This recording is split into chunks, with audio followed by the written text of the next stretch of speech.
Yeah, the lighting in here is terrible. Anyway, I just watched a video by Rhyming with Oranges about British politics. Well, he started off about American politics and went to British politics and blah blah blah.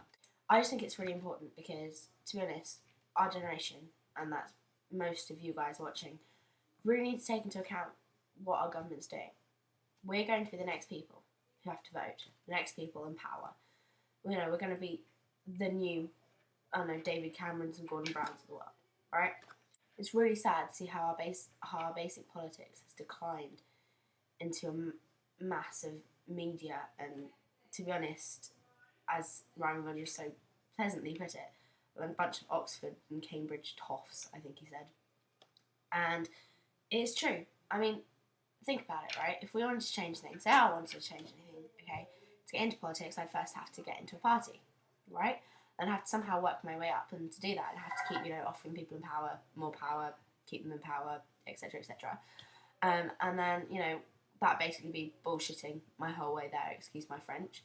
And then even when I got into power, if I got into power, my party would still boot me out if I decided to say, right now, guys, none of you guys deserve to be in power, you're all out. It should be right out of that. And the thing is, it's really sad because they have lost touch with everything that we are. Transport prices are going up. I think one paper quoted by 10%. It's maybe a bit of an exaggeration. Generally, I think it's 6% across the board. But how are we possibly supposed to, when there's a credit crunch on and, it's like everything, the housing market is collapsing, and then they expect us to pay more for travel, and yet they want us to use travel more. I mean, I'm a student, right? And I know I get buses and trams free. That's only for another year. And then what do I do then? And I still have to pay for train fares and tube fares. And if they keep going up, I'm not going to have the money to do that. Right? It's ridiculous. Okay. We have a two-party system in the UK, and they're Labour and Conservative. So if we don't vote one, the other gets in, basically.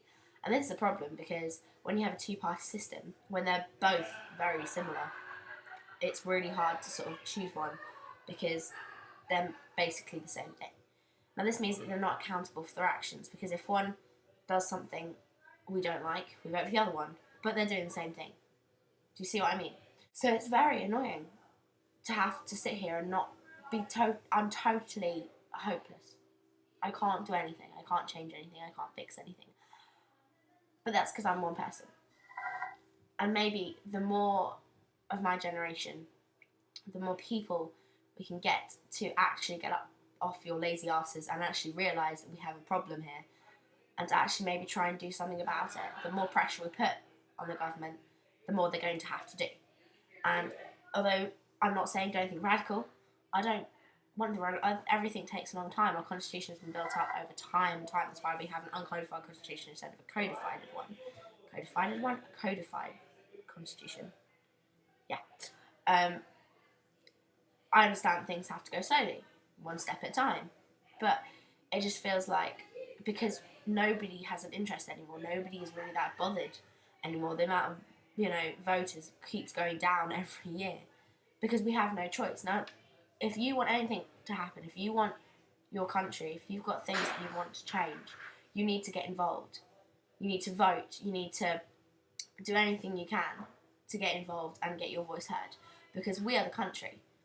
We should have ultimately power as a whole, but we can't do that if you're all just sitting there watching me. So you need to get up and do something about it.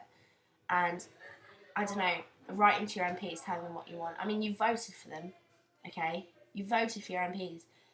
Now, I'm sorry, you should not vote along party lines. And I know that sounds stupid because you're going to tell me, but we vote along party lines because we want which prime minister to get in. No, vote along the MP who's best for you, all right? Because they're both the same anyway, right? The two parties, they're both the same. It won't make one shred of difference, all right? But vote for the MP that you think is going to do your best job. And if you don't hear about your MP, if you have no clue who they are, then that's bad, right? That's really bad. You obviously know that you have a situation going on there. You need to do something about it. You need to talk to people. You need to get your message heard. You need to, look into it, read into it, watch the news a bit. I mean, I know the media's very exaggerated, but if you watch, right, there are things, they say things, and then you can go, oh, that's interesting, and look into it. I mean, come on, guys, you're spending this time watching me on the internet. You could be spending this time searching something, searching your parties. What do they stand for? You know, who is your MP? What other choices do you have when it comes to vote? Do something, please, because I can't do it on my own. And I'm sure I'm not the only one who wants change. I'm sure there are many people out there. You can't all possibly be sitting there going, I'm all right, you know, prices are going up. That's okay, you know, I'll deal with that. And you know, the banks are, you know, doing jack shit for the economy. The housing market's going crap, and yet, you know, I'm all right. That's fine. Well, when it turns around and this country is totally to pot, you've only got yourself to blame. Yeah, sorry about that. I know the news is very media and, you know, very what's that? Come on, Nancy. Think of the word. Very Come on.